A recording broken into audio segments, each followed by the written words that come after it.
저기 네, 뭐야, 반갑습니다.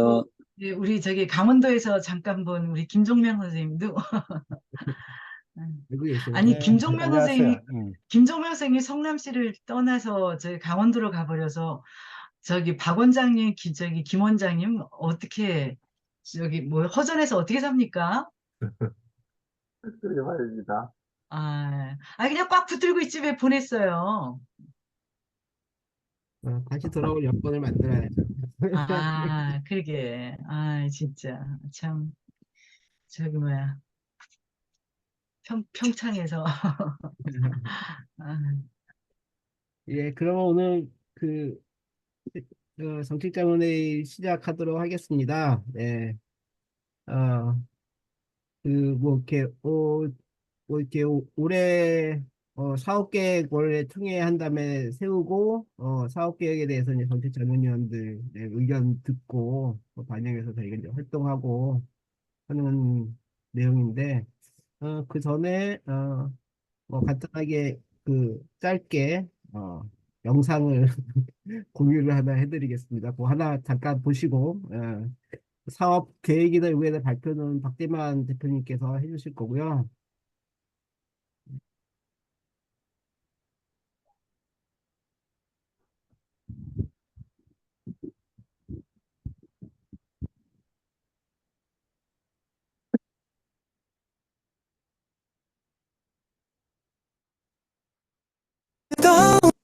너도 성남시민 피땀 어린 삶의 도전 그곳에 솟아오른 성남시의 요원 시민들의 손으로 일궈낸 자랑 우리 모두 힘을 합쳐 만들어가자 사랑과 믿음으로 채운 이곳에서 건강한 웃음꽃 피어나는 곳 성남시로원 영원히 함께 세계 천사들의 따뜻한 손길 환자들의 아픔을 위로하는 마음 정답을 이뤄 성남시의료원의 자존심 멈추지 않는 노력을 향연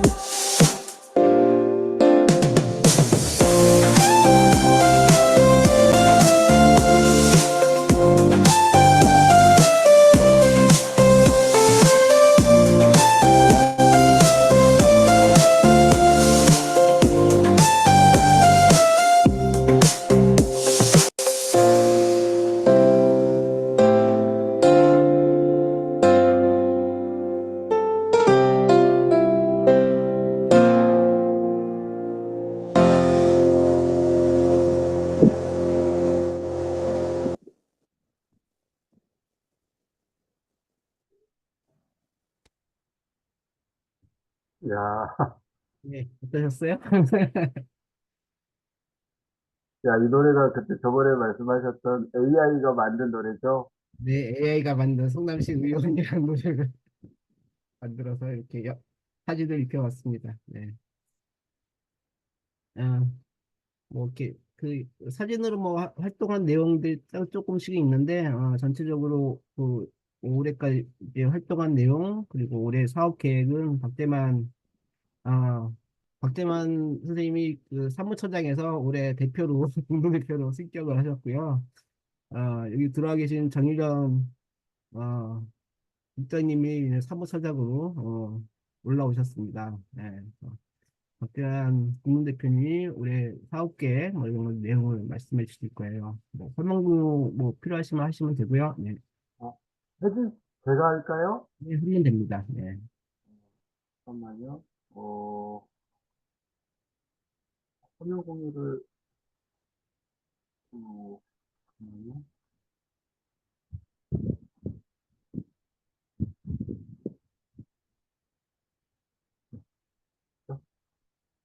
네, 됐어요. 보이시나요? 자료가? 그래요. 네. 네, 조금, 화면이 좀 적네요. 화면을 키워보겠습니다.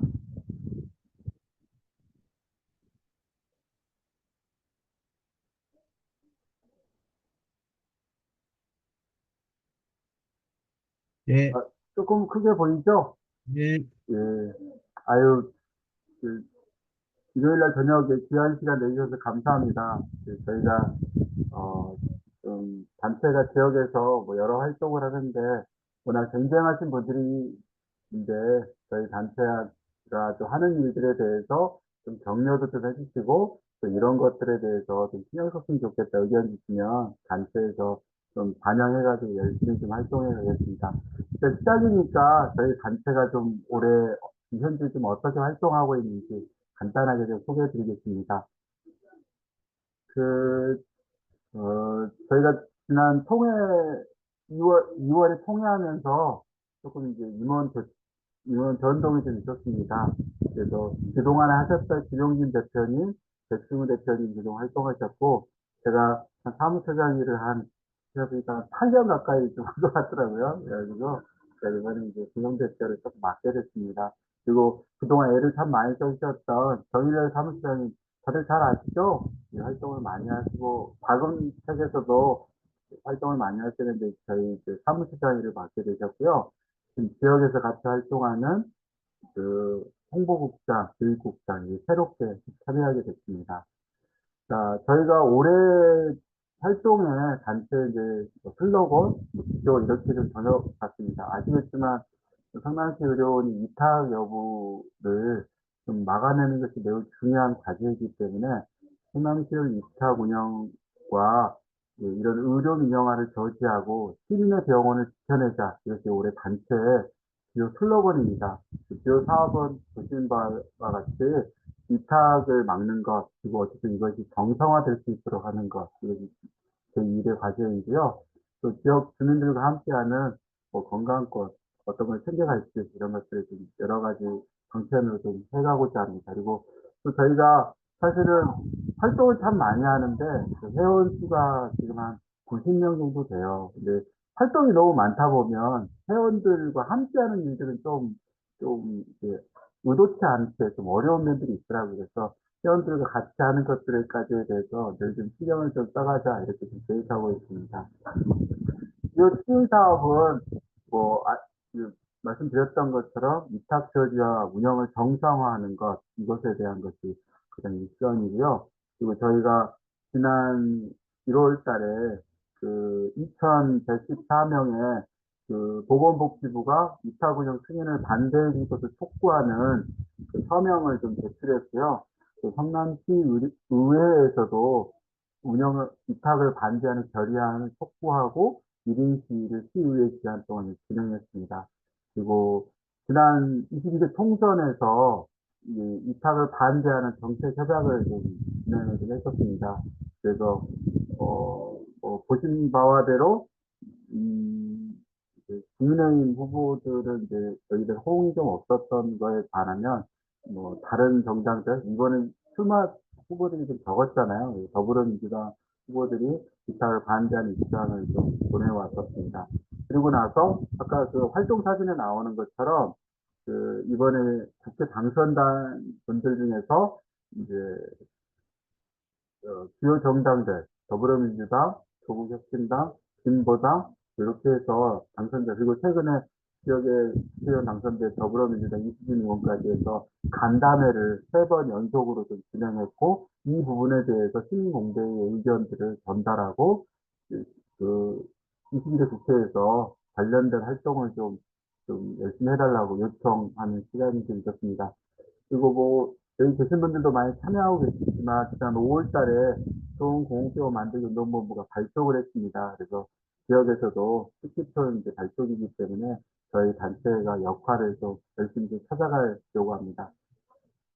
그리고 지금 그 공공어린이재활병원 대전에 이제 건립이 되어 와서 거기서 이제 토닥토닥에서 백서를 좀 편찬하고 있어가지고 저희 단체에서는 참여하고 있습니다. 우리 이것은 백승우 공동대표님이 그 백서 참여 제작에 참여하고 있습니다.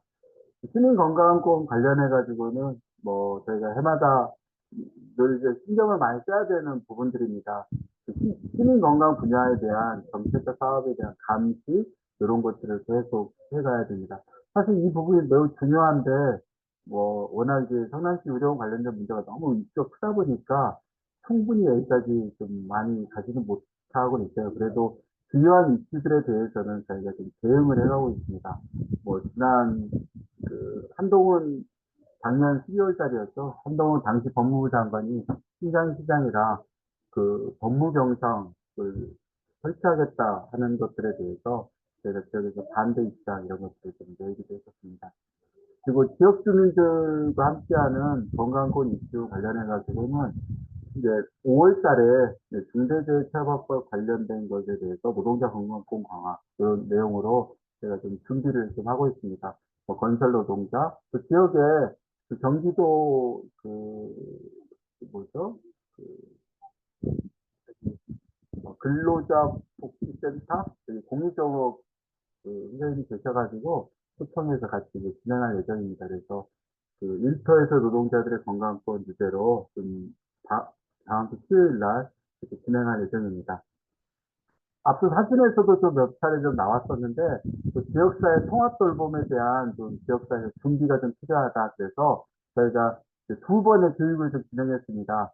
그, 돌봄과 미래 김용희 이사장님 초청해서 강연을 한번 했었고요. 두 번째는 이제 이거에 대한 지역 사례에 대한 소개, 변재강 위원장님 사례 발표가 좀 있었습니다. 그래서 나름대로 지역에서 여러 기관에서 관심이 많아가지고 20명, 30명 가까운 분들이 좀 참여하고 있습니다. 그래서 저희가 7월 달에 이 각각의 기관에서 벌이고 있는 통합 돌봄의 사례 발표를 좀 하면서 어떤 것들이 우리 지역에서 가능한지 이런 것을 찾아가 볼 계획입니다. 이것도 역시 저희 단체가 제안하고 지역의 이제 시민사회단체 연대체 이렇게 해서 같이 진행하고 있습니다. 뭐 교육은 뭐 저희가 아직 시작은 못했는데 성남이 요새 대단지 아파트들이 엄청 많이 들어오고 있어요. 재개발되고 하다 보니까 아파트 단지들이 엄청 많이 들어오고 그러다 보니까 인구 구성도 변화되고 뭐 지역의 어떤 엄청난 변화들이 막 벌어지고 있거든요. 그래서 저희가 올해는 그런 것에 맞춰가지고 새로 들어온 아파트 단지에 좀 이제 소프트하게 주민들의 건강 관리 어떻게 하는 주제를 가지고 좀 들어가 보려고 하고 있어요. 그래서 같이 소개도 하고 이렇게 하는데 아직 시작은 못했고 이제 곧 조만간 하나씩 좀 해가려고 합니다. 자, 우리 그리고 여기 참여하고 계시죠? 내가 만드는 복지국가 김정용 대표님이 공공병원 관련 심화 교육을 세 번에 걸쳐서 진행을 좀 해주셨어요. 온라인으로 좀 진행했었습니다. 그래서 주제는 뭐 보이는 바와 같이 이렇게 주제를 가지고 공부하고 좀 저희가 지역에서 어떻게 이런 것들을 좀 풀어갈지 이런 시간들을 좀 갖게 되었습니다.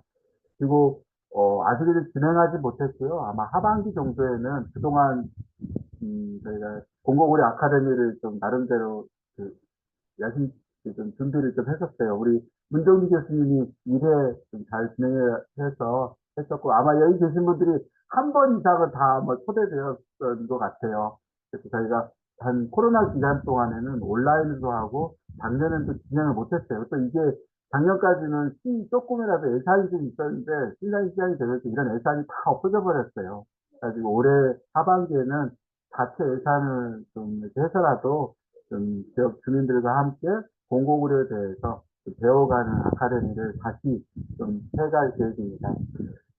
여기 계신 분들이 아마 관심 많이 가지실 것 같아요. 성남시 이런 상황에 대해서 뭐 다들 알고 계시겠지만 지난 11월에 성남시장이 대학교 입학에 대한 입장을 가지고 연구인력 보고서를 채택했고 그걸 바로 보건복지부에 제출한 상태입니다. 그래서 이게 대략 길면 한 6개월 정도 기간 안에 이거에 대한 이제 승인 여부 통보가 되어 있는데 최근 보건복지부가 의대 정원 문제로 아마 겨를이 없었을 것 같아요. 그래서 현재 이것이 기한을 좀 넘어간 상태입니다. 입장이 어떻게 될지를 보고 있는데 최근에 지역의 김천현 의원실이나 이런 데서 확인을 좀 해보니까 보건복지부에서 이것에 대한 입학 연구 영역을 또 있나 보더라고요. 보건사회진흥원인가요? 거기에 입학 운영이 타당한지에 대한 보건복지부에서 연구 영역을 발주해서 진행 중이라고 합니다. 아마 그것에 대해서 결과가 나오면 아마 입장들이 나오지 않을까 그런 생각을 하고 있습니다. 그리고 아까도 나왔지만 저희가 지역에서 그 정당들에서 보건의료 분야에 대해서 좀 활동화를 좀 요구가 좀 높은 의원들을 초청해가지고, 당선자들 초청해서 간담회를 좀 진행했었죠. 그래서, 뭐, 이제, 여러 정당들에서 22대 국회가 열려지게 되면, 공공병원 위탁을 방지하는 법안이라든지, 뭐, 공공의료 강화법, 공공의료 특별법, 여러 가지 명칭들이 있는데, 이런 것들이 의회 내에서 개혁 입법으로 수립될 수 있도록 저희가 좀 많이 추동하려고 지역사회에서 좀 애를 좀 쓰고 있습니다. 이따 좀 많은 조언 또 부탁드리겠습니다. 참, 아마 여러분들한테도 아마 연락이 많이 다 갔을 건데, 사실 저희가 지난 성남시 의료원 감사 결과 보고서 1, 2차가 있었는데, 그것에 대한 공개 요청을 계속 진행했었죠. 성남시에 요청했다가 안 되고, 경기도 행정심판 들어갔다가 안 되고, 그래서 행정소송까지 가서 1심에서 일부 승소했다가 2심에서 이제 패소하고, 그래서 3심까지 가자. 그래서 완전 패소해가지고, 저희가 이제 소송비를 한 1,400여만 원 정도, 1,400만 원 정도를 저희가 이제 물게 됐어요. 그래가지고 은수미 시장 때 이렇게 막 갔다가 시장이 이제 취임하면서 저희 단체한테 바로 그것을 청구를 바로 들어왔더라고요. 매우 애외적인 과정이었다고 합니다. 그래서 저희가 시장 폐지 운동에서 앞장서고 있는 입장에서 저희가 감수해야 되는 상황이 돼버렸어요. 그래가지고 저희 단체가 사실은 1년 회비를 다 모으면 한 100, 한 1,300만 원, 1,400만 원 정도가 되거든요. 그 1년 회비 전체에 해당하는 소송비를 저희가 다 물게 돼버렸죠. 그래서 저희가 시민들의 권리이고 그 과정 감사 결과 보고서가 매우 중요한 내용들을 담고 있기 때문에 이거를 좀 공개시켜야 된다 이런 입장을 가지고 했는데 결국은 감수하게 돼버렸습니다. 그래서 저희 단체가 좀 부담한 것도 있었고요. 그래서 이것에 대해서 좀 이건 좀 부당하다. 그래서 저희가 카카오 같이 이렇게 해가지고 좀 한 모금을 좀 진행했습니다. 그래서 여기에 또 많은 분들이 또 동참해 주시고 소송비가 저희가 600만 원이었나요? 그래서 목표액을 좀 다 달성하게 돼가지고 기존에 있던 회비와 그 모금액 이렇게 합쳐가지고 얼마 전에 5월 달에 그, 소송비를 다 납부를 마무리 지었습니다. 그런 과정 말씀드리고 싶습니다. 자, 저희가 단체에 정리했던 내용들이 있는데, 혹시 빠진 내용이 있다면, 우리 여기 참여하고 계신 김용진 대표님, 백승호 대표님, 정현재 시장님 혹시 추가 설명해 주시면 좋겠습니다. 이제 뭐 특별히 추가할 건 없습니다. 네, 네. 다 발표하겠습니다. 네, 혹시 뭐 궁금한 거 있으시면은 물어보시고요. 네, 어, 뭐 의견 있으시면은, 전문위원 의견을 듣도록 하겠습니다. 하반기 공공의료 아카데미를 어떤 내용으로 해야 될지는 지금 고민 중이고요. 음, 아직 뭐 딱히 정해진 건 사실 없는 상황이라, 그리고 지금 연구 영역이 보건, 보건산업진흥원, 그리고 연구 영역이 복지부가 같다 그러는데, 아마 그게 내려지기 전까지 복지부가 결정을 못하지 않을까요? 어, 그 생각이 들고, 그 보건산업진흥원에 찾아가서, 어, 의견을 전달해야 되나, 뭐, 이런, 의견도 있는데, 그런 부분도 어떻게 생각하시는지도 궁금하고, 그렇습니다. 한만경 일단 종료해 주시고, 전체 화면, 네,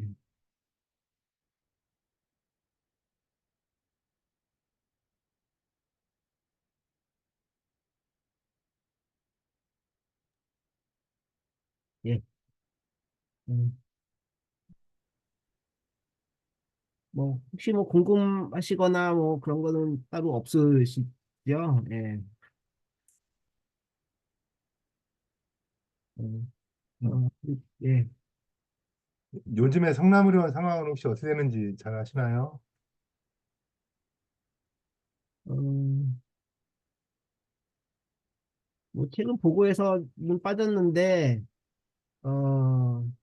심의위원회를 담당하는 공공보건의료 실장이 전에부터 계셨던 그 비뇨기과의 선생님 이름이 뭐였죠? 그 선생님?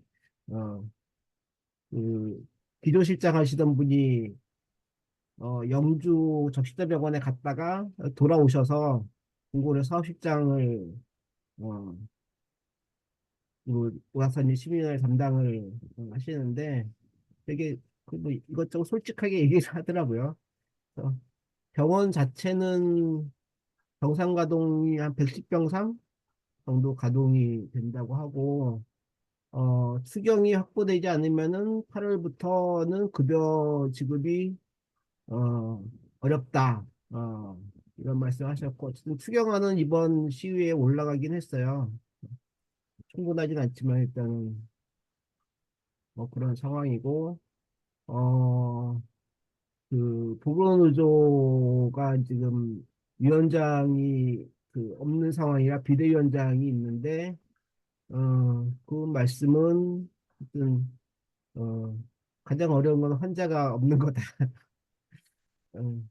그래서 뭐 그런 말씀들을 하시고 그렇습니다. 그래서 뭐그 의사들도 그렇고 뭐 추가 채용은 없고 나가는 사람들이 추가 채용도 적고 나가는 사람들은 있고 뭐 이런 상황이라 사실상 병원이 여러모로 좀 고사 중인 상태고 어 의무부원장이신 분은 경영 의욕이 아예 없으신 어, 상황이신 것 같고 그분 임기도 8월에 끝나거든요. 그래서 지금 병원의 경영진으로는 의료원장님도 없고 행정부원장도 없고 의무부원장 혼자 있는데 그분은 8월에 임기가 끝나는데 이렇게 채용 계획이 발표된 것도 아직 없고요. 그분이 임기가 연장되지 않으면은 뭐 아무것도 없는 경영진이 아무도 없는 그런 상황이 될 수 있겠죠. 뭐 그런 상황입니다. 상당히 어려운 병상 가동률은 그리고 작년에 적자가 의료 수익 적자가 서울의료원이 가장 많았고 거기에 조금 못 미치는 500 500 510 10억 정도. 정도 적자 510몇 억 적자였는데 병원 규모에 비해서 상당히 많은 환자나 이거에 사실 한대식을 못해서 적자가 훨씬 더 많이 본 뭐 이런 상황인 거죠. 되게 어려운 상황인 것 같습니다. 최근에 듣기로는 의료원 원장, 부원장 채용 공고 나갈 거라고 하던데요. 음, 시에서도 그렇게 준비를 하고 있는 것 같아요. 이게 음, 당장 이제 위탁이 사실은 올해 안에는 물 건너가 버린 상황인 거라서 아마 불가피하게 이제 원장, 부원장을 좀 뽑고 또 지금 부원장은 또다시 연임이 사실상 안 되는 상황이라서 어쩔 수 없이 아마 그만두시고 원장, 부원장을 다 뽑는 걸로 저는 들었어요. 아주 뭐 좋은 소식이네요. 예, 계속 그 원장을 안 뽑으면은 다시 한번 직무유기로 고려를 해야 되나 이런 생각을 저희는 했었거든요. 뭐 그거는 다행스러운 소식이네요. 그 최근에 보건복지부 담당자한테 들은 얘기는 보건복지부에서도 지방의료 위탁에 대해서 굉장히 부정적이더라고요. 특히 지금 서부산의료원 짓지도 않은 걸 가지고 지금 벌써 위탁 얘기가 나오는 거에 대해서 또 진주의료원 거기 경상남도도 마찬가지고 거의 분노 수준의 얘기를 하면서 음, 그럴 거면 왜 짓냐. 음, 예탁까지 면제시켜줬는데 무슨 벌써 위탁 얘기를 하냐고 굉장히 안 좋은 얘기를 하고 성남의료원에 대해서도 사실 이게 올해 2월인가 3월까지 결론을 내려줘야 되는데 음, 그걸 이제 질질 끌면서 이번에 용역을 냈어요. 7개월짜리인가 그래서 사실 음, 올해 안에는 할 생각 없다라고 지금 이제 결론을 내린 것 같아요. 그러니 담당자 자체도 뭐 당연히 승인해 주는 데 엄청난 부담을 느끼고 있고, 그래서 이제 일단은 좀 시간을 끌어보자는 그런 입장인 것 같습니다. 신상진 시장만 계속 여기저기다가 이제 위탁해달라고 지금 요청을 하고 다니는 모양인데, 뭐 아마 제가 보기에는 어려울 것 같아요. 어려울 것 같아서. 근데 문제는 지금 500병상짜리 병원에 환자 110명 가지고 이게 지금 어떻게 될지, 원장, 부원장을 뽑는다고 될지, 그게 사실 제일 관건인 것 같은데, 정말 파산이 될 수도 있지 않을까 싶어요. 이러다가. 아직은 뭐 자본이 있으니까. 대체로 참 어렵네요. 정말, 정말 보기 드문 케이스가 나올 것 같긴 합니다. 진주오리온 때는 그나마 이 사회에서 해산까지 했는데, 지금 법적으로도 그것도 불가능하고, 그러면 계속 급여 체불되고 이러면 어떻게 대응을 할지 참 귀추가 주목됩니다.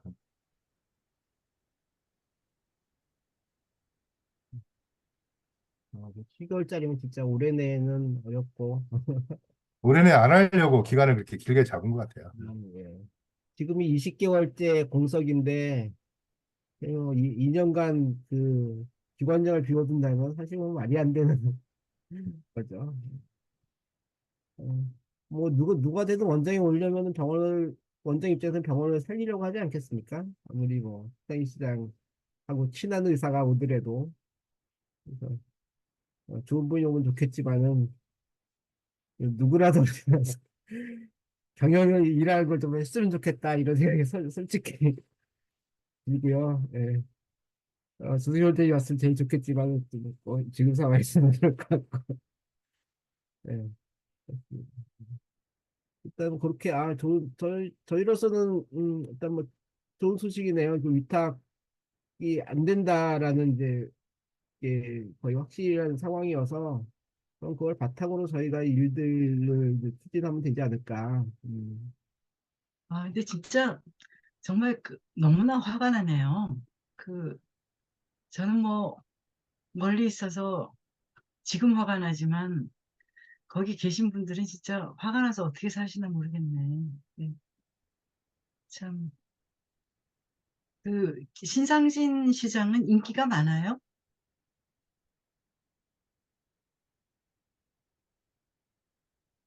이 성남시 의료원 말고 다른 거에 있어서는 굉장히 잘합니까?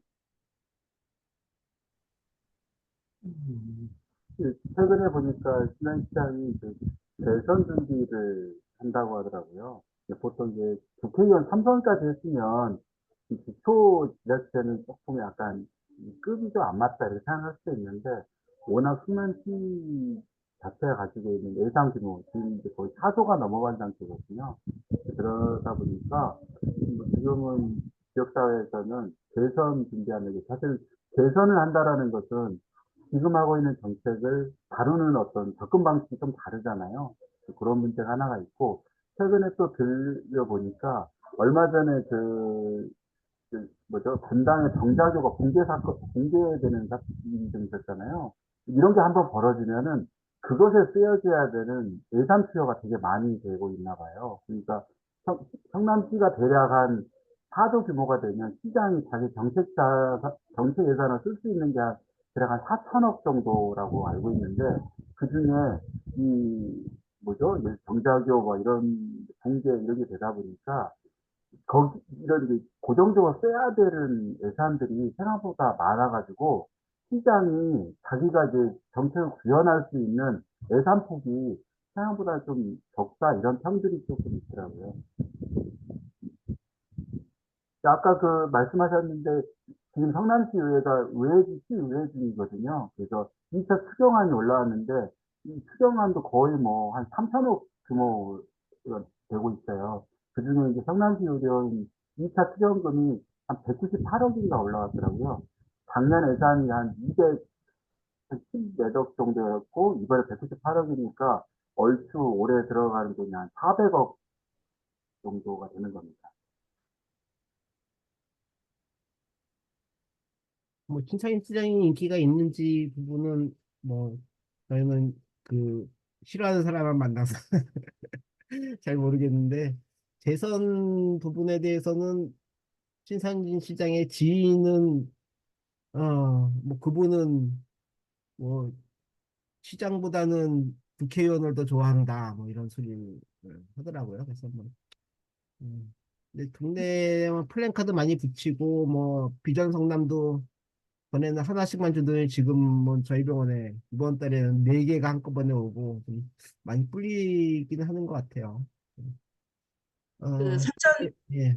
선전을 되게 잘하는 것 같아요. 그 전문가가 붙어가지고 소식지 같은 것도 어, 아무래도 이제는 고령화 사회니까 소식지도 되게 큰 글자로 딱 배치를 잘 하고, 그 다음에 이제 즉각 민원 대응한다, 자기들 잘하고 있다, 이런 식으로 좀 홍보를 잘 해요. 제가 보기에는. 근데 이제 저희는 아까 김영진 대표님처럼 저희 주변 다 신상진 싫어하는 사람만 만나기 때문에 판단이 조금 정확하게 내릴 수 없습니다. 근데 기초단체장이 대선 준비를 한다라고 하는 건 진짜 얼토당토 않네요. 지금 대선이야, 하고, 대선이야. 네? 아, 재선. 재선. 시장을 다시 하는. 예. 난 대선이라고 알고 대체 무슨 웬 대선. 아, 재선을 한다. 음. 재선을 하려면 그럼 성남의료원 열어야 되겠네요.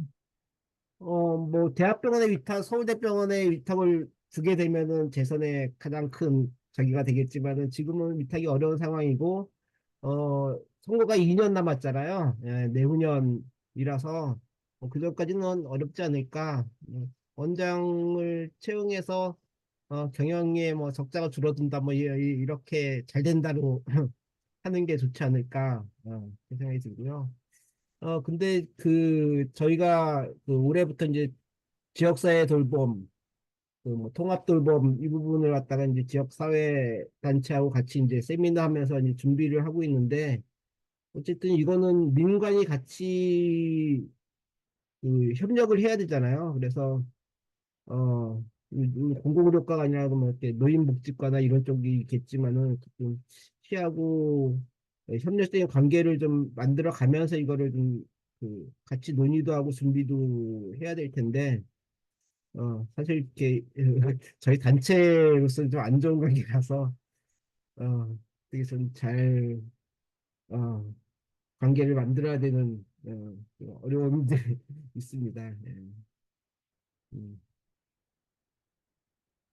일단 뭐 성남시 의료원 관련 부분은 일단 뭐 이렇게 원장 채용 문제도 그렇고 위탁이 사실상 물 건너간, 특히나 올해 내 오늘 물 건너간 거를 일단 해서 다행이고, 저희가 하고 있는 사업 중에 지역사회 돌봄 부분을 갖다 지금 단계는 2차례 세미나를 통해서 지역사회에서 다양한 부분에서 지역사회 돌봄에 참여하고 있는 조직들이 꽤 많이 왔거든요. 그리고 이제 3차 세미나는 지역사회에서 그거 하시는 분들 갖다 여러 군데를 갖다가 일단 초대를 해서 짧게 짧게 발언을 듣고 우리는 소개하고 우리는 이런 일을 하고 성남에서 하게 되면 어떻게 했으면 좋겠다 이런 얘기를 이제 들을 생각인데, 그래서 일단 3차 세미나를 한 다음에 그 다음 단계를 어떻게 나가야 될지도 사실 좀 고민이고요.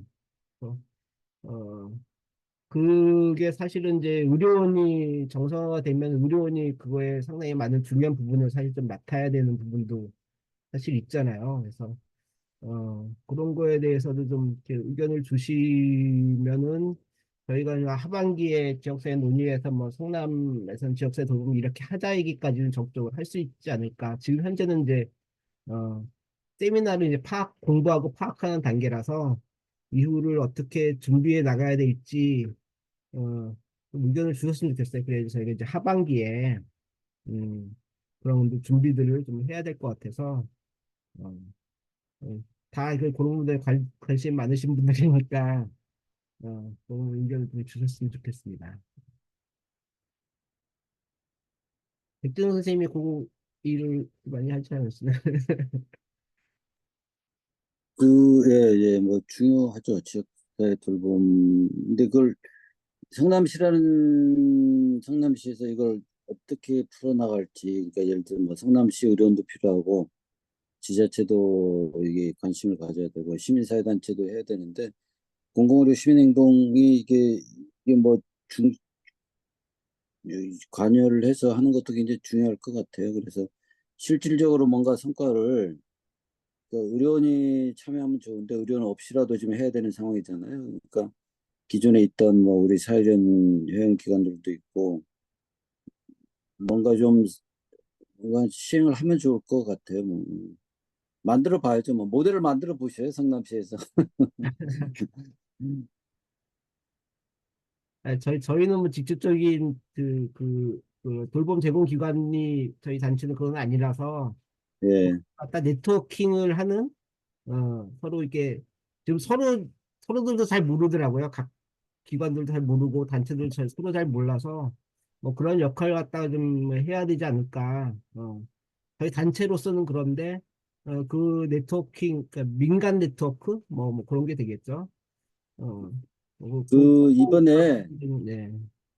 경기도에서요, 경기도 도 차원에서 경기도 의료원 6개 병원하고 이제 민간병원 3개하고 민간병원에 저희 신천연합병원 들어갔는데 9개죠. 그러니까 돌봄 의료 센터라는 거를 했어요. 공식적으로 그 도 세금으로 해서. 그래서 이제 성남시 의료원은 이제 도 의료원이 아니니까 이제 빠져 있는 거고. 그래서 이제 방문 진료하고 재택 의료가 하는 건데 이게 경기도 의료원이 다 하니까 성남시 의료원도 이거 해야 되지 않냐, 왜 안 하냐 라고 이제 압박할 수 있는 게 돼요. 이게 기준이.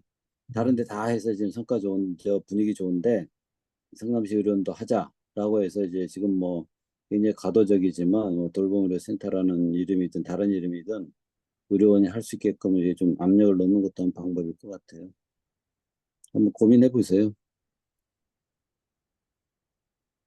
근데 성남시가 경기도에서 누구나 돌봄 이런 거 갖다가 한다고 했는데 성남시는 거기에 참여를 안 했더라고요. 그래서 시장이 그런 뭐, 것을 잘 모를 생각이 없는 거나 이런 생각이 네, 그러니까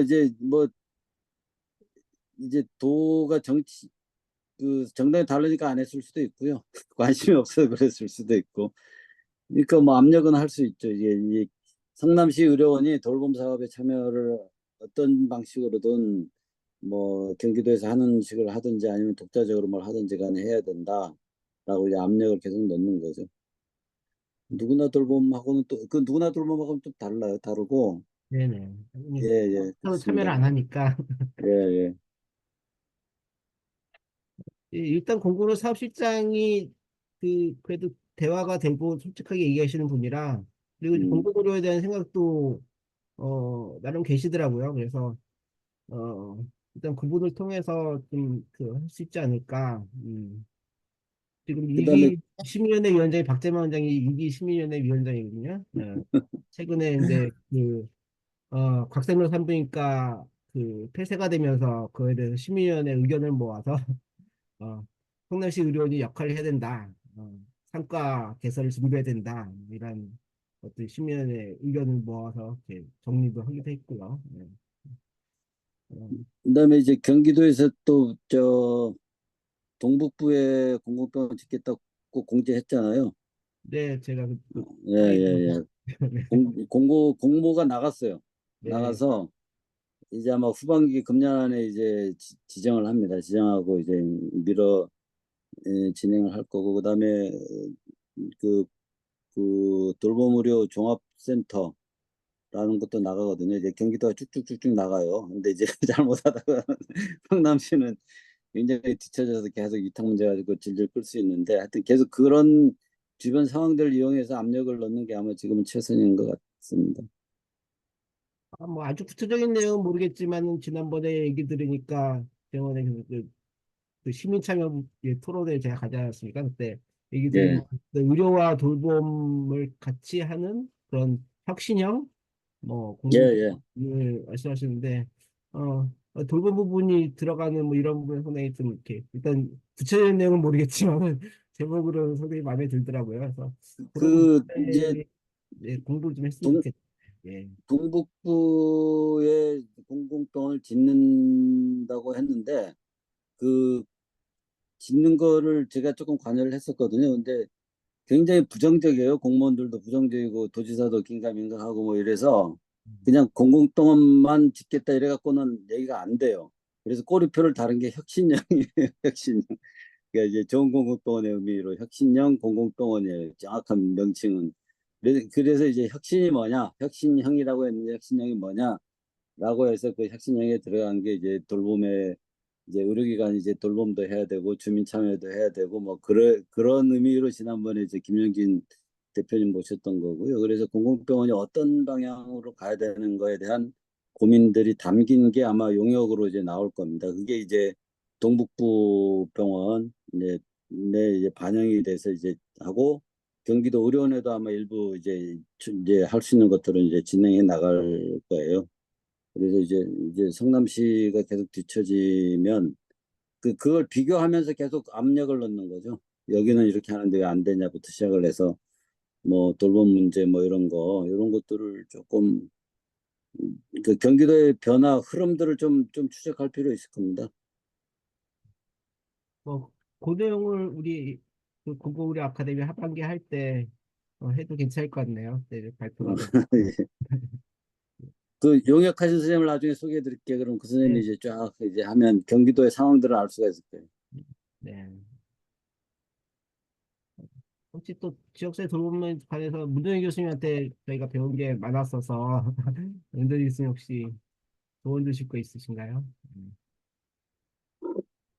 그 지역사회 돌봄은 이제 그 법률이 그 26년 3월에 시행을 하면은 이건 이제 지자체가 해야 되는 거잖아요. 네. 그래서 이게 그야말로 이거는 그 해야 되는 주체가 성남시죠. 그러니까 그 의료원을 이용해서 하든 뭐 의료원을 도외시하고 하든 성남 그 시청은 그 일을 해야 되는데 그거를 이제 그 시장이 얼마나 생각을 하고 있느냐 하는 게 문제가 되겠네요. 근데 지금 이제 아까 백재중 원장이 얘기한 그런 이제 경기도가 하고 있는 일을 좀 빗대서 얘기할 수도 있겠지만 일단 지금 시장이 뭐 성남 의료원을 그렇게 하고 있는 것 이외에 보건의료에 관해서 성남시가 그 다른 시와는 달리 뭔가를 더 하고 있는 그런 게 있나요? 작년엔가 독감 예방 접종을 무료로 해준 게 있었고요. 네. 또 다른 건 없는 것 같은데. 네, 뭐 그런 조그마한 사업들 같은 거를 하는군요. 그러니까 네. 자기가 의사인데도 불구하고 그런 쪽으로 거의 노력을 안 하네요. 근데 어쨌든 이 통합 돌봄은 사실은 이제 여기서 강조하고 있는 거는 일상생활 돌봄하고 그리고는 의료와 요양과 이제 돌봄을 그야말로 이제 인테그레이션 하는 것을 시가 하도록 하는 이제 그런 게 있잖아요. 근데 이거는 시가 이제 지금 지역 복지위원회 같은 거는 이제 하고 있지만 이거에 있어서 사실은 이제 의료가 어떤 역할을 해야만 이게 통합이 될 수가 있는데 이거는 그래서 사실은 1차 의료의 어떤 1차 의료적인 기반을 어떻게 지금 우리나라에 제도도 없지만 어쨌든 기초지자체가 해야 된다고 하니까 1차 의료의 요소를 어떻게 시가 구성을 하고 나름의 방법으로 그 기능을 가지고 와서 이제 인테그레이션을 할 거냐 하는 거가 사실은 관건이죠. 그래서 이제 성남시 안에는 사실은 이제 자원도 굉장히 많고 그리고 또 성남시는 우리가 잘 아는 대로 뭐 분당은 부자라지만 수정구와 중원구는 굉장히 많은 분들이 또 굉장히 어떤 돌봄이 필요한 이제 그런 분들이 많이 있고 그러면서 의료 자원이나 뭐 여러 복지 자원이나 또 시민 자원이나 굉장히 많은 것이 있고 그래서 사실은 이거는 관심도 굉장히 많을 거고 이게 시장이라면 가뜩이나 의사라고 하는 자기 백그라운드를 가진 시장이라면 이거에 대해서 참 굉장히 많은 생각을 가질 것 같은데 결국은 1차 의료라고 하는 요소를 어떻게 해서 인테그레이션 할 거냐가 하는 거거든요. 그거가 결국 그거 가지고 그게 안 되면 그냥 변죽이나 올리고 그냥 빈 깡통이나 두들기면서 뭐 형식적인 네트워크 만들어서 뭐 그 있으나 없으나 한 거 하고 그러고는 남이 어떻게 하는가 그냥 이렇게 곁눈질이나 하고 그렇게 될 거고 거기서 어딘가 그 어떤 형태로든 그 1차 의료 요소를 가지고 그래야 그게 이제 그 코어가 되어서 어떤 형태의 돌봄 그 네트워크든 그 인테그레이션이 이제 가능하게 할 거니까 이제 이제 그게 관건이죠. 근데 지금 그 얘기 듣고 그 성남시장 그 어쩐다는 얘기를 들으니까 도무지 이게 참 이게 어떤 생각을 하고 있을지 알 수가 없네요. 그러니까 하여간 이제 그게 아니라 저희 시민행동에서도 이제 그 제안을 해야 되겠지만 시민행동이 요구해야 될 게 저는 그 요소라고 생각해요. 1차 의료를 어떻게 할 거냐. 우리나라에 국가적인 제도가 없다. 그러나 이 성남시는 굉장히 뛰어난 보통시가 아니지 않냐. 여기서 이걸 어떻게 선도적으로 풀어야 된다. 어떻게 풀 거냐. 하는지 그 요구를 할 수 있고 또 해야 된다고 생각합니다. 네, 감사합니다. 제가 그 문정규 선생님 의견을 좀 보태면 이렇게 이제 어쨌든 2년 정도 남아 있는 거잖아요. 내후년도에 성남시 이제 선거가 지방선거가 있을 거고 어쨌든 이제 그때를 목표로 해서 좀 준비를 좀 했으면 좋겠어요. 그러니까 지역 그 통합돌봄과 관련해 가지고는 어찌됐든 지금 그 성남시에서는 전혀 추진이 안 되고 있는 거고 이걸 이제 결국 추진을 좀 해야지 되는 건데 그렇다면 이제 그 전에 사전 작업을 좀 준비를 해서, 그러니까 최소한의 어떤 모델들을 좀 만들 필요가 있겠다. 성남시에서 이후에 이제 시장이 바뀌었을 때 뭔가 좀 사업을 해볼 수 있는 그런 모델이라도 좀 작은 모델이라도 좀 만들어 놓으면 그거 가지고 나중에 이제 새로운 저 민주당이 됐든 어찌됐든 이제 정책 협약 같은 거를 좀 해서 이렇게 이제 추진할 수 있도록 할 수 있을 것 같아요. 그래서 사실은 뭐 지역사회에서 통합 돌봄이 이루어지려고 하면 사실 지금은 일단 자원이 없잖아요. 자원이 있어야지 뭘 하거든요. 그러니까 좋은 1차 의료기관이 없잖아요. 그러니까 지역사회 돌봄에 적극적으로 참여할 수 있는 1차 의료기관 동네의원이 없다고요. 이게 이제 지금의 민간 자원을 가지고 하기에는 당장은 저는 거의 불가능할 거라고 생각하고 참여하지도 않을 거고.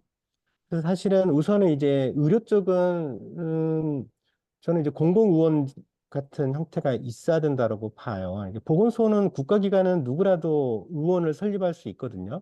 그러니까 공공병원도 중요한데 공공의원도 필요하다라는 거죠. 그러니까 실제 공공의원들이 몇 개 있어요. 국내에 그 통계에 좀 잡히는 걸로 알고 있는데 그래서 이제 공공의원을 만들어서 거기에서 이제 장애인 건강 주치라든지 지금 재택의료 같은 경우에도 지금 시범 사업으로 이제 하고는 있지만 제대로 안 되거든요. 민간에 맡겨 나서는. 그래서 제대로 된 이제 재택의료 센터 같은 형태의 어떤 의료 쪽의 자원들이 좀 있어야 될 거고 복지 쪽도 사실은 별로 자원이 그렇게 없어요. 그러니까 결국 지역사회에서 불편해도 자기가 태어난 곳에서 나와서 자라고 불편함을 감수하고서라도 지역사회에서 이제 죽음에 이르기까지 서비스가 이루어져야 되는데 사실 그런 서비스가 지금 되고 있지 못하잖아요. 그러니까 의료 쪽에서는 1차 의료기관이 있어야 되고 그다음에 그거를 백을 봐줄 수 있는 이제 공공병원이 뭐 성남시의료는 있다라고 봐야 되나요? 일단 있어야 되고 그 역할에 참여해야 되고 복지 쪽 영역이 나는 되게 중요한 것 같아요. 그러니까 어찌됐든 이게 핵심은 통합 돌봄이기 때문에 통합 돌봄이면 서로 협력 체계가 굉장히 중요하거든요. 근데 지금 의료나 복지 이런 쪽에서 같이 협업을 하는 시스템이 전혀 갖춰져 있지 못하거든요. 그리고 그런 서비스를 제공해 주려고 하면 서비스 대상자, 지역 주민에 대해서 평가를 해줘야 돼요. 근데 그 평가 시스템도 지금 갖고 있지 못하거든요. 툴은 있어요. 툴은 있는데 그게 안 되고 있단 말이죠. 그게 이제 뭐 통합지원센터인가? 그 커뮤니티 그 통합지원센터 같은 형태로 둬서 이제 거기에서 이제 지역 주민들에 대해서 이게 이제 평가를 하잖아요. 그래서 이제 어떤 서비스가 필요한지를 케어 플랜을 세워야 된단 말이죠. 이제 그런 조직적인 어떤 틀도 사실은 지역사회에서 해야지 되거든요. 이제 그런 조직 틀뿐만 아니라 서비스를 제공해 주려고 해도 지금 같은 경우에는 장기 요양이나 이런 재가 서비스가 사실 하루에 3시간인가? 최대치가 3시간인가 4시간밖에 안 되잖아요. 주말에 제공이 또 거의 안 되고, 사실 서비스 량도 늘어나야 되고, 그런 서비스 제공할 수 있는 인력도 사실은 있어야 되고, 그래서 사실 모델을 좀 미리 좀 만들어서 성남시에서도 나중에 이제 지방선거 이후에 이제 새로운 시장이 권력이 좀 바뀌었을 때, 바로 좀 시행할 수 있는 모델 개발들을 올해 이제 내년 이렇게 2년 동안은 뭐 공공으로 시민행동에서 적극적으로 좀 했으면 좋겠다. 그래서 일단은 이제 좋은 모델들을 좀 제대로 된 모델들을 좀 만들어 보는 것이 좀 필요할 것 같고, 사실 다른 지자체에서 하는 모델들이 사실은 되게 형식적으로 하는 경우가 너무 많아요. 그리고 새로운 자원에 대한 투자가 없이 있는 자원 가지고 하다 보니까 사실 굉장히 한계적이죠. 지역 주민들이 별로 만족도도 그렇게 높지도 않고요. 뭐 해주니까 뭐 식사 갖다 주고 뭐 도시락 갖다 주니까 그나마 낫긴 하지만 겨우 그런 정도 시혜적인 수준에 불과한 수준이라서 성남시에서는 어쨌든 뭐 제가 볼 때는 나중에 충분히 해볼 수 있는 그런 조건, 여력을 좀 갖고 있어서 문제는 그거를 시행할 수 있는 어떤 모델들이 아직 개발이 안 되어 있는 것 같고 좀 잘 모르는 것 같아요. 의원들도 모르고 시의회 의원들도 그걸 전혀 모르고 있고 이게 뭔가 좀 확산을 하고 하려고 하면 그게 필요하고 어떤 모델들이 있어야 되는데 그런 모델을 없이 지금까지는 계속 실제 내용은 없이 그냥 포장만 되게 과도하게 만든 게 되게 많잖아요. 성남시에서도 지금까지 그런 방식으로 몇 가지 사업들을 그렇게 해왔다가 결국에는 사라져버리고 이런 경우가 좀 많이 있어서 좀 모델 개발에 좀 집중을 좀 하셨으면 좋겠다라는 생각이 좀 듭니다.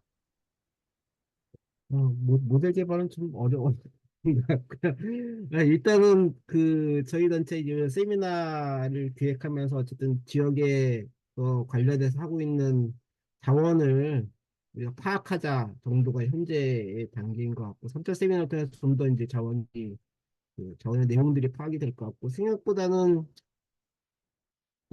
꽤 있더라고요. 이제 세미나 참가하시는 분 보면은. 그리고 그 유창 의료 쪽에서 재택의료 기관이 하나 있어요. 성남에 방문 진료하는 재택의료가 하나 있고, 성남 의료복지 사회적 협동조합에서 그 지금은 한의사만 있는데 양의사를 둬서 재택의료 센터를 갖다가 하겠다라는 계획이 있습니다. 의사를 구하는 게 관건이긴 하지만은 거기는 이제 방문 요양도 하고 해서 한의사 있고 양반까지 구축이 되면은 거기서 이제 좀 더 할 수 있지 않을까. 그리고 이번 세미나에 상대적으로 복지 쪽이나 이런 쪽에서 꽤 많이 오더라고요. 그래서 그런 쪽하고 좀 파악해서 그걸 넓혀서 어, 민간 쪽에서 일단 서로 알고 필요한 경우 좀 이렇게 같은 대상자가 있을 수 있잖아요. 그 같은 사례 관리를 한번 해보고 어, 그런 걸 할 수 있지 않을까. 가능하다면은 뭐 수정구에 한 군데, 중앙구에 한 군데 정도.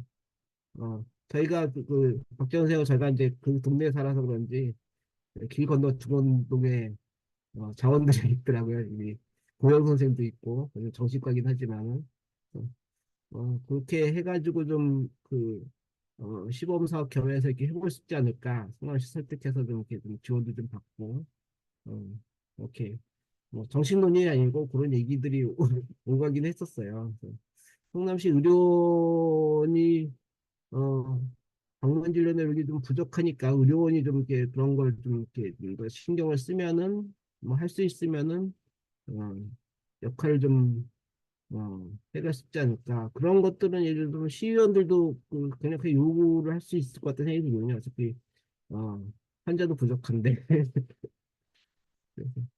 그래서 앞으로 좀 이제 준비를 해 나가야 될 것 같습니다. 예, 근데 저는 아무래도 저기 김종명 선생이나 저나 이제 가정의학과 의사이다 보니까 이 돌봄에 대해서 좀 더 이제 생각이 관심이 많은 것 같아요. 근데 저는 이 성남시 의료원 문제하고 이 지역 통합 돌봄, 돌봄의 통합 지원. 이거는 그 겹치는 면이 있지만 저는 이게 그 하나의 문제는 아니라고 생각이 됩니다. 그러니까 이게 네. 성남시 의료 문제가 풀리면 이거를 좀 할 수 있지 않을까 하는 거하고는 조금 다르다고 생각해요. 그래서 제가 아까 1차 의료라는 말을 한 거고, 그래서 물론 그 의료라고 하는 게 그 스펙트럼 전체에서 보면 다 연결이 되니까 이 그 종합병원이 할 몫이야 있죠. 그렇지만은 이거는 이 그 돌봄 통합 지원 이거는 그야말로 이 우리가 이제 앞으로 엄청난 고령을 그 사회를 이제 얘기하면서 우리가 지역에서 안전하고 그야말로 그 안정된 그런 이제 그 노후와 그 생애 말기를 보낼 수 있게 되어야 되는 거를 지금 전혀 이제 안 되어 있는 상태에서 이제 새로운 과제를 놓은 거고, 그래서 이거는 결국은 그 우리나라 1차 의료를 그야말로 공백 상태인 1차 의료를 어떻게든 만들어가는 과정과 이제 같이 갈 거라고 생각을 합니다. 근데 이거는 어느 한 개의 시가 할 수 있는 건 아니지만 성남같이 의료자원이나 그런 게 많은 곳에서는 그 지자체가 어떠한 시도든 이제 해야 된다고 생각을 하는데요. 근데 저는 아까 김종현 선생님이 모델이 필요하다라고 하는 거에 적극 공감하는데, 이 시민단체가 해야 될, 모델을 만드는 거에 있어서 시민단체가 해야 될 일은 저는 시민들의 목소리를 담는 거라고 생각합니다. 그래서 그 모델이라고 하는 걸 얘기하면 뭐 용역 주면 되지. 우리가 돈만 있으면 용역 맡기면 되지. 뭐 아까 이제 보건산업진흥원, 뭐 부사연, 또 어느 뭐 대학의 교수님들 그렇게 생각을 할 거는 우리 시민단체의 몫은 좀 아니지 않을까 싶어요. 그래서 만약에 누가 뭐 어떤 연구자가 받았다 해도 결국 시민들이 뭘 원하나, 실제로 돌봄을 받을 사람들이 뭘 원하냐를 이제 그때부터 조사를 하는 게 이제 그게 될 텐데, 시민들은 그래서 그 시민들이 원하는 그런 거를 우리가 어떻게든 우리 목소리가 제대로 담기게, 누군가 결국 뭐 용역을 하든지 앞으로 어디서 돈이 나와서 이제 뭐 성남시가 돈이 많으니까 또 그런 거 하겠죠. 그렇게 할 텐데 이 목소리가 제대로 담기게 하는 거를 우리가 지금부터라도 알아보고 해야 되지 않을까 싶어요. 그거에 있어서 한 가지 말씀드릴 게 있는데, 총선 직전에 이제 지금 대통령인 사람이 돌아다니면서 막 뭐를 했어요.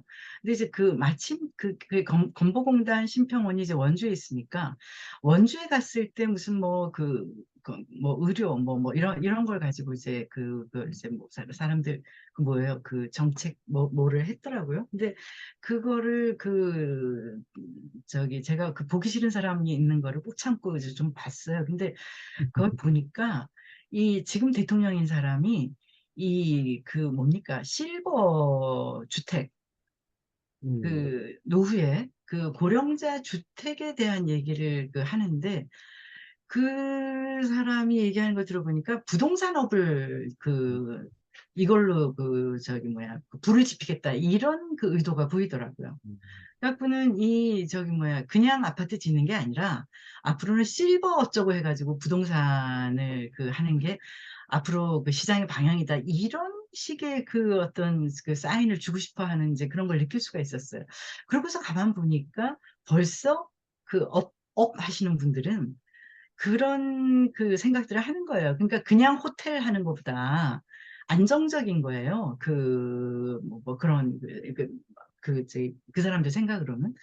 그래서 제가 그걸 보면서 진짜 돈 있는 사람의 노후에 대해서만 뭔가 이 노후도 돈 가진 사람의 노후만 빛나게끔 지금 길을 깔고 있구나 하는 생각을 했어요. 근데 지금 그건 이제 그런 식으로 실버를 무슨 부동산업으로 만들어 가려고 하는 흐름이 있다. 이제 그렇다고 한다면 지금 이 통합 돌봄, 이 의료 요양 등 지역 돌봄 통합 지원을 하는 법률과 함께 우리가 하려고 하는 건 돈이 있건 없건 대개는 그럴 돈 없는 사람들이 그래서 어디로 돈 가지고 어디 뭐 편하다는 어떤 부동산으로 옮겨갈 생각이 없는 사람들이 그 자기 있는 데서 그 생애 말기를 보내는 거예요.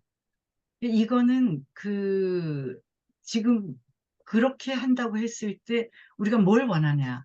나는 정말 어땠으면 좋겠나? 그리고 그 뭐 그런 거가 목소리가 안 나와 있는 거죠. 이게. 가만 내버려 두면 이제 실버가 부동산이 되는 거죠. 그래서 저는 이게 그 정말 이 그 시민의 에너지가 있는 이 성남에서 우리가 여기서 그 늙어서 죽으려면 우리 이렇게 그 지금 사는 것처럼 같이 있으면서 늙어서 그 죽으려면 뭐 이랬으면 좋겠다, 이랬으면 좋겠다. 그런 거를 그 시민들의 목소리로 좀 그 하여간 그 모여봤으면 좋겠습니다. 네, 감사합니다. 1차 세미나 때까지 하면서 든 생각이 사실은 서비스 공급자들이 그 많이 서비스 그분들이 많이 사실 참석을 하셔서 그 뒤에 나온 얘기가 그 이주민 관련 하시는 단체 하시는 분이나 장애인 관련 단체 하시는 분들 이런 분들 얘기를 들었으면 좋겠다. 그분들이 돌봄이 사실 필요해서 그런 것도 지금 이렇게 고민을 하고 있고요. 네. 그, 주택 관련해서는 분당이 또 그 뭐 이렇게 일기 신도시 재개발 이렇게 해가지고 그것도 관련이 있을지 모르겠지만 어쨌든 돌봄 관련해서 일단 오늘 조언 주신 내용들에 대한 그 의견도 하고 저희가 어쨌든 그 성남시 의료원도 그렇고 공급병원 관련해서 계속 그 참여도 하고 연대도 하고 공병원 설립로 연대가 발족도 했습니다. 그래서 그 부분과 관련해서 어 저희가 그 앞으로 향후에 공급병 관련해서 어떤 활동들을 해야 될지, 어떤 걸 어떻게 했으면 좋겠지, 이런 부분에 조언을 좀 듣고 싶은데요. 일단 이제 지금까지 말씀하셨던 정영준 선생님, 제가 오늘 죄송한데 얘기 계속 들어도 저도 답이 없어서 요즘에 뭐 다들 아실 텐데 이게 지금 저는 그 전공의 학생들 이제 수업 안 듣고 뭐 이거 때문에 그것만 듣다가 성남시 의료원은 저번에 김영진 대표님도 그 공공병원 만들기 운동본부 때 제가 말씀드렸는데 진짜 신상진 같은 이런 진짜 희귀한 또 시장을 만나가지고 그냥 다짜고짜 지금 이걸 망가뜨리려고 하는데 이를 뭔가 운동을 좀 만들어가지고 하면 좋은데 지금 너무 보건의료 쪽 상황이 좋지가 않아서 이게 아이디어가 뭐 딱히 떠오르는 게 없습니다, 지금. 지금 뭐 전공의들도 이제 돌아올 것 같지가 않고 학생들도 이제 이렇게 가면 또 유급할 것 같고 내년에 전문의도 안 나올 것 같은데 이런 상황에서 이 좀 성남시 의료원은 어떤 식으로든 좀 모델 병원으로 갔으면 좋겠다는 생각은 드는데 이 정부에서 아니면 지금 신상진 시장이 그런 압력을 받을 정도가 되려면 상당한 수준의 대중적 압력이 필요할 것 같은데 이 지금 경제 위기도 있어가지고 성남 시민들이나 아니면은 진짜 사람들이 이 문제를 그렇게 그 메인에 놓고 뭔가 대중투쟁을 벌일지도 의문이라서요. 아무튼 오늘 뭐 다른 선생님들 말씀을 저 듣고 그래도 지역사회 돌봄이나 뭐 윤석열 정부의 그 사회 서비스를 뭐 다 산업화해야 된다고 대통령이 나서서 주장하는 그런 정부인데 뭔가 그래도 이렇게 모색하는 자리인 것 같아서 저는 뭐 이렇게 공부하는 자리로 생각하고 있겠습니다. 죄송합니다. 말씀하신 길에 의사들이 신며칠부터 신며칠 뭐 파업 결의를 했다고 보도가 나온 것 같은데 어떻게 될 것 같아요? 의사 파업 결의에 대해서? 아니 뭐 제가 생각했을 때는 뭐 개원이나 뭐 이제 공직이들은 실제로 뭐 그렇게 지금 이해관계가 상당히 떨어져 있기 때문에 크게 뭐 영향을 줄 정도로 뭔가 옛날에 뭐 2000년에 의학분업이나 이런 식으로 싸우지는 않을 거라고 저도 생각하는데요. 다만 지금 윤석열 정부가 어쨌든 간에 이거를 해결할 생각이 있는 건지 아니면 그냥 구조조정의 과정으로 이제 본인들이 판단을 해서 이제 경쟁력이 없거나 그런 병원들은 그냥 다 도산시키고 가려고 하는 건지 그게 저는 더 이제 의문인 거죠. 사실. 그리고 전공의들을 돌려놓으려면 이게 지금 뭐 피부과, 안과, 성형외과, 뭐 정형외과 전공의를 돌려놓는 게 지금 중요한 게 아니라 내과외과, 산부인과, 소아과 전공의를 돌려놔야 되는데 그럼 그 사람들한테 뭔가 좀 어드밴티지를 줘야 되고 뭐 제가 생각했을 때는 일단 그런 강력한 수단이라고 한다면 수도권의 뭐 빅5 병원이나 이런 데 이제 병상을 감축하겠다고 정부가 주장하면서 진정성 있는 모습을 좀 보여야 되는데 뭐 이 정부가 지금 제가 봤을 때는 뭐 저기 일산백병원이나 상계백병원 같은데 먼저 망하라고 지금 경희대병원이나 이런 데 지금 방치하는 상황으로 지금 가고 있기 때문에 이게 설득이 될 건지는 모르겠습니다. 근데 아무튼 제가 봤을 때는 뭐 김종명 선생님이나 뭐 여기 조승현 원장님이 더 잘 아실 텐데 그 대원이나 공식위가 이 문제 때문에 그렇게 강력한 뭐 그 진료 거부나 파업에 동참할 가능성은 저는 좀 낮다고 생각을 하고요. 대학병원의 이제 주니어 스태프들이 좀 준동할 가능성은 있는데 왜냐면 이해관계가 거긴 좀 있기 때문에 그거 말고는 뭐 이게 사실 그런 문제보다는 전공이랑 학생들이 안 돌아와서 내년에 전문의가 배출되지 않는 게 더 큰 문제가 되지 않을까 뭐 이게 제 걱정입니다. 예. 네, 감사합니다. 네, 제가 소장님, 예, 조금 첨언을 드리자면, 지금 제가 정부에서 하고 있는 뭐죠? 그 필수 의료 뭐죠? 개혁위원회인가? 거기 전문가 자문위원으로 이제 2주에 한 번씩 회의를 하고 들어가고 있는데, 사실은 솔직하게 제 심정을 말씀드리면 역대 어느 정부보다 이 문제에 있어서는 진심인 것 같은 느낌을 들어요. 다른 건 왜 그런지 모르겠어요. 그리고 지금 한 10조 원 정도를 쓰겠다 그러는데 뭐 있던 빼서 아랫돈을 메고 하는 건 중요한데 그냥 노무현 정부 때 4조 정도 쓰겠다고 했듯이 10조 정도를 쓰면 사실은 지금 경제 상황에서 상당히 의미가 있고 그 회의 분위기 자체가 뭐라고 해야 되나 옛날처럼 답을 정해놓고 뭐 한다기보다는 상당히 좀 열심히 진행을 하더라고요. 그리고 복지부 공무원들 자체가 마인드가 이제는 많이 사실은 이제 제가 이제 2018년도 정도에 문재인 정부 때 그런 회의 들어갔을 때보다도 훨씬 좀 플렉서블한 유연성을 가진 것 같아요. 그래서 모르겠습니다. 결론이 어디서 나올지 모르겠지만 이 정도 논의가 진행되는 것 자체도 상당한 성과라고 보고 아까 인력 문제와 연관해서 병원을 뭐 문을 닫고 뭐 그 지금 말씀하신 것 같은 것들이 사실은 그 회의에서 다 나와요, 얘기들이. 그러고 이제 그것들을 어떻게 할 건가에 대해서도 굉장히 솔직하게들 다 얘기하고 있고 근데 일단 우선적으로 지금 그 여러 가지 회의의 1순위가 뭐냐면 바로 그 상급병원을 어떻게 해서 소프트 랜딩 시킬 것이냐는 게 지금 제일 큰 과제고 거기에 대한 예산 지원이나 이제 구조조정 문제 이런 것들이 사실은 여기 계신 분들이 생각하는 수준으로 지금 진행이 되고는 있어요. 그래서 아마 제가 보기에는 지금 굉장히 그것이 1순위여서 가장 빠른 시기 내에 지금 결정이 날 거고 거기에는 이제 수가 문제를 고치든지 아니면 뭐 예비비를 활용하는 뭐 지원이든 또는 뭐 고유목적 사업 준비금을 운영비로 쓸 수 있게 하다 이런 정책들이 아마 나올 것 같아서 제가 보기에는 그렇게 허무하게 문 닫는 일은 아마 없지 않을까 싶습니다. 그 인력 문제 같은 경우는 사실은 이 정도 진정성 갖고 하는 건 처음인 것 같아요. 쉽게 말해 다 그만둘 각오 정도까지 하고도 지금 하고 있는 것 같아서 어쩌면은 정말로 기적이 일어나고 있는 그런 느낌이 좀 들어서 기적이 일어났으면 좋겠습니다만은 모르겠지만 하여튼 그렇게 우려하는 것처럼 지금 쇼하고 있는 이런 냄새는 아닌 것 같다라는 생각을 좀 해봅니다. 윤 대통령이 가지는 어쩌면 단점이자 장점인 것 같기도 해요. 앞뒤 안 가르고 밀어붙이면서 다들 황당해하는 일을 많이 하잖아요. 이것도 사실 의사들이 보면 얼마나 황당한 일이에요. 그래도 하고 있는 것 같아요. 하여튼 그래서 제 느낌을 좀 전달해 드렸습니다. 네. 혹시 공공병원 아, 진짜 숫자가 해소는 어떻게 예, 이루어지나요? 조승현 원장님 고맙네요. 사실은 뭡니까? 전국민 건강 의료보험을 저희 전두환 때 했잖아요. 그렇죠. 그리고는 박근혜 때 또 그 건강보험 내용을 굉장히 키웠고, 그래서 참, 뭐, 어떻게 보면 기가 막힌 일인데, 또, 저도 그럴 수 있다는 생각은 하고 있습니다. 아유, 우리 조 원장님이 얼마나 애랬을까 싶으네요. 기대하겠습니다. 정체성의 혼란을 겪고 있습니다, 요즘. 예, 예. 그 복지부 공무원들 많이 도와주세요. 네.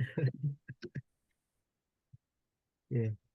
아니 뭐 사회보험 자체가 비스마르크 때 도입이 되기 했었으니까요.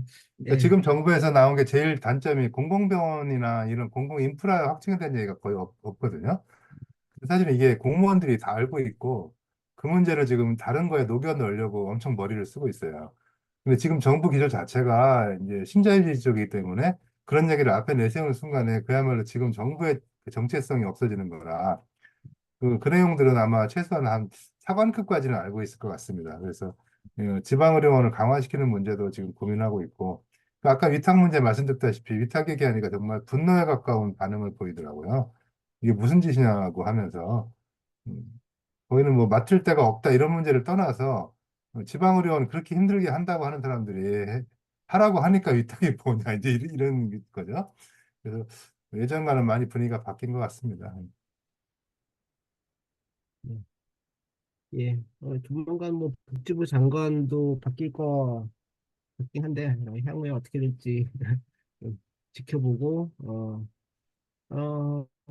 뭐 의사 예, 이번 사태 관련해서 뭐 하반기에 공국의료 아카데미 때 어, 그 얘기를 해는 것도 예, 인기가 있지 않을까 생각도 갑자기 들었어요. 그래서 한반기에 저희가 그 매년 하는 행사이긴 한데 공국의료 아카데미 때 어떤 걸 갖다가 시민들한테 좀 교육 내지 같이 이제 어, 나누면 좋을지 요거를 마지막으로 이렇게 의견들 주시고 오늘 그 회의는 마무리를 했으면 좋겠습니다. 혹시 그거 하시죠. NC에서 돌봄.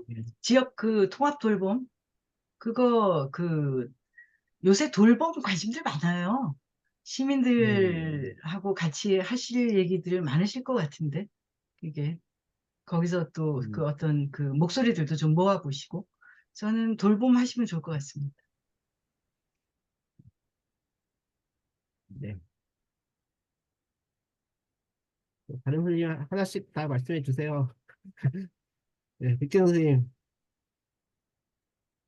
예, 뭐 돌봄 필요하고요. 돌봄을 좀 세분화해 갖고 어떤 조금 이제 돌봄 영역이 다양하거든요. 그렇게 해보시고 그다음에 일본 사례를 제가 좀 보고 있는데 일본하고 우리나라는 일본이 이제 20년 정도 앞서서 가요. 우리나라에 비해서. 재택의료는 이제 차원이 다릅니다. 그러니까 재택의료 하는 기간이 한 수만 개 있어요. 수만 개. 그러니까 개원가의 한 30%가 다 재택의료를 하거든요. 그러니까 우리나라하고 접근이 달라요. 그래서 일본 사례를 한번 좀 리뷰를 할 필요가 있을 것 같아요. 그래서 그게 이제 우리나라에 어떻게 적용할 수 있는지, 우리나라는 어떻게 할 것인가, 이런 것들이 이제 중요할 것 같습니다. 네, 정영 선생님.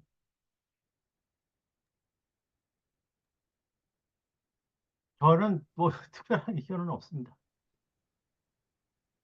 네. 이번 의정 갈등 주제를 한번 하실래요? 네, 평가. 아니, 그때는 그것도 정리가 제가 되기 하기가 때문에. 애매하더라고요. 그 조승현 원장님이 더 잘 음, 아실 텐데, 이게 뭐 전공이나 좀 젊은 의사들이랑 좀 이야기할 수 있는 그런 걸 좀 마련하는 게 차라리 좀 더 나을 것 같은데, 뭐 지금 뭐 다 상계해가지고, 제 뭐 의국 후배들 만나기도 지금 어려워요. 그러니까 이게 참, 와, 이거 완전히 그냥 음, 정부도 제가 봤을 때 무계획적이지만은 이 싸우는 방식도 이것도 진짜 희한해요. 지금 봤을 때. 희한합니다, 진짜. 이 젊은 친구들 정말 완전히 뭐 다 놀러 다니고, 예? 그 학원에 지금 사교육 그렇죠? 시장에 알바하러 다니고, 이게 지금 이게 뭐 하는 짓인지 모르겠어요. 예. 요즘 MZ 세대가 그래요. MZ 세대. MZ 세대 방식이에요. 이해해야 돼요. 그래야지 해결책이 나오죠.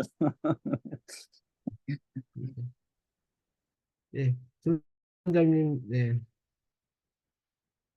공공의료 아카데미 어떤 거 했으면 좋을지.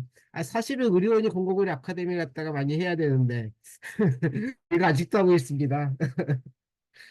그리고 이제 아까 뭐 인천에서도 뭐 공공의료 아카데미 많이 하셔서 저희 올해 어떤 내용을 했으면 좋을지 의견 좀 주세요. 네.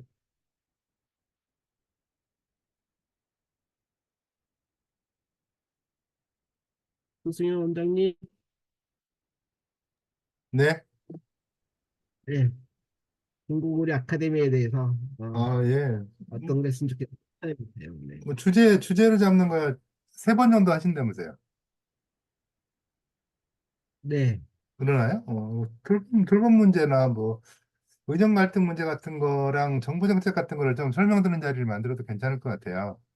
공무원 중에 나올 사람은 없을 것 같긴 한데 교수 중에 누가 그 사람 찾아봐가지고 음, 어쨌든 하는 게 무슨 짓을 하고 있는지도 좀 듣긴 들어야 되니까 그 의정 이제 인력 문제가 거의 뭐 핵심이기 때문에 그 부분에 관한 얘기 나올 텐데 사실 뭐 음, 답은 없긴 하겠지만 진행되는 상황이나 이런 것들은 좀 정리를 해볼 필요는 있을 것 같습니다.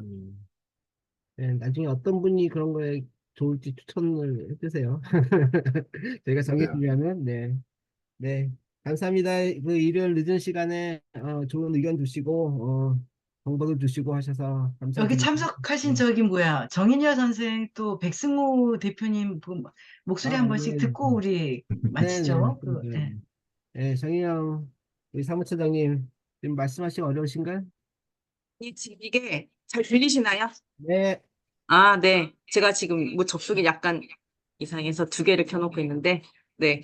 너무 반갑습니다. 그 저녁 시간에 참석해 주셔서 반갑습니다.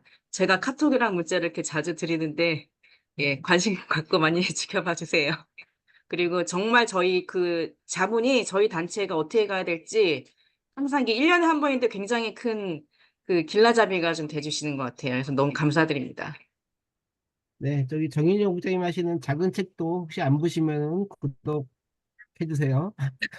예. 감사합니다. 네. 저기 네, 처장님 되신 거 축하드립니다. 네, 감사합니다. 네, 백승호 대표님. 네, 반갑습니다. 아무튼 2026년도엔 시장이 좋은 분이 되도록 열심히 노력하겠습니다. 네, 감사합니다. 네.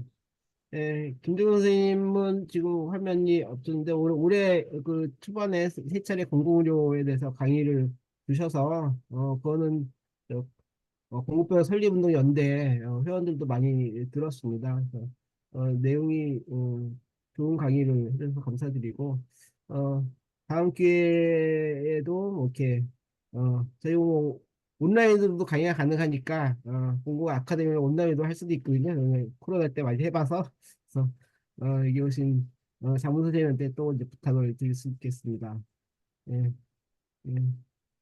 그러면은 저기 백승호 대표님 말씀 들으니까 제일 기분이 좋네요. 2026년에는 좋은 시장으로 꼭 좀 바꾸셔서 우리 회의 분위기도 아주 크게 달라지게 되기를 2년만 기다리면 되겠네요. 네, 좋습니다. 고맙습니다. 준비하겠습니다. 네, 그러면은 2년 뒤에 좋은 시장 되고 좋은 때 되면 원장도 임기가 만료가 되니까 다시 원장 채용하고 김종선님 다시 오시고 그랬으면 좋겠습니다만 어쨌든 그동안 잘 또 준비를 해야겠죠. 성장팀으로 망하지 않도록 잘 또 어려운 세상 성장하도록 저희가 열심히 또 노력하겠습니다. 늦은 시간에 참여해 주셔서 대단히 감사하고요. 다음에 또 저희가 또 부탁 드리면은 사양 마시고 많이 도와주시기 바랍니다. 감사합니다. 잠깐만요. 저희 다 같이 네, 사진 한 번만. 네, 사진 스크린 캡처 네. 하셨어요? 잠깐만요. 하나, 둘, 셋 한번 할게요. 하나, 둘, 셋. 네. 네, 감사합니다. 감사합니다. 네, 고맙습니다. 수고하셨습니다. 네, 안녕히 계세요. 네, 또 안녕히 계세요. 뵙겠습니다. 반갑습니다. 예.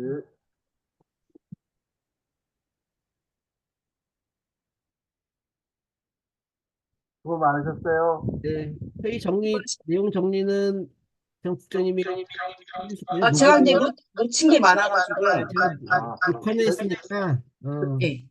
또, 녹음 네, 주시면 제가 그 AI든지 뭐든지 잘 정리할게요. 네, 네, 감사합니다. 제가 메모만 접수하겠습니다. 조금 해놓은 게 있어요. 공유하겠습니다. 네, 공유하겠습니다. 예. 네.